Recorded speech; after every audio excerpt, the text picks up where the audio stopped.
हमारे इस चैनल मैथिली गंगा को लाल बटन दबाकर सब्सक्राइब करें व घंटी के निशान का बटन दबाएं ताकि सभी नए वीडियो आप तक तुरंत पहुंचे बिल्कुल मुफ्त।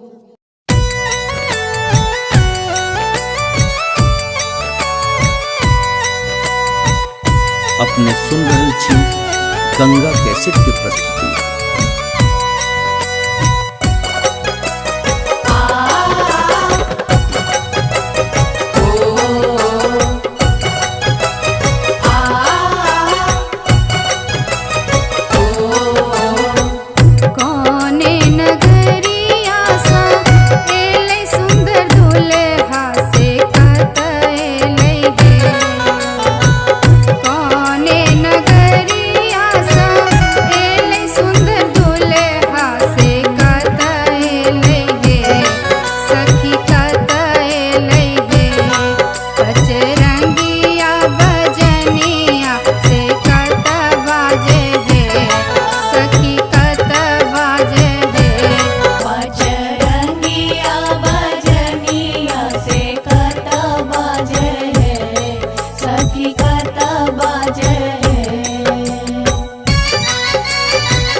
अपने सुन रहल छी गंगा कैसेट के प्रस्तुति।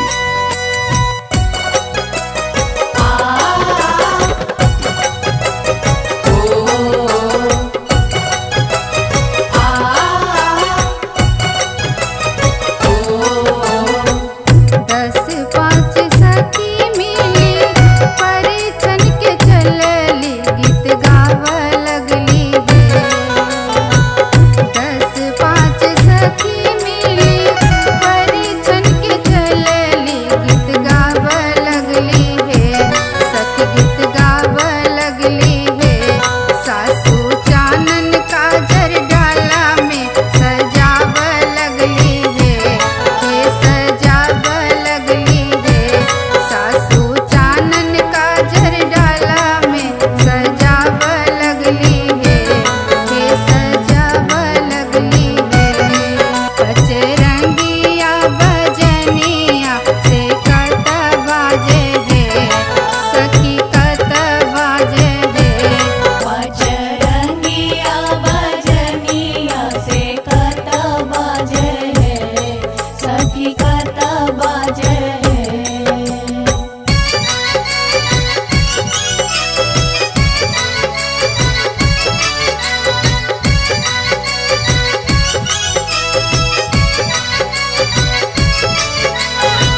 हमारे इस चैनल मैथिली गंगा को लाल बटन दबाकर सब्सक्राइब करें व घंटी के निशान का बटन दबाएं ताकि सभी नए वीडियो आप तक तुरंत पहुंचे बिल्कुल मुफ्त।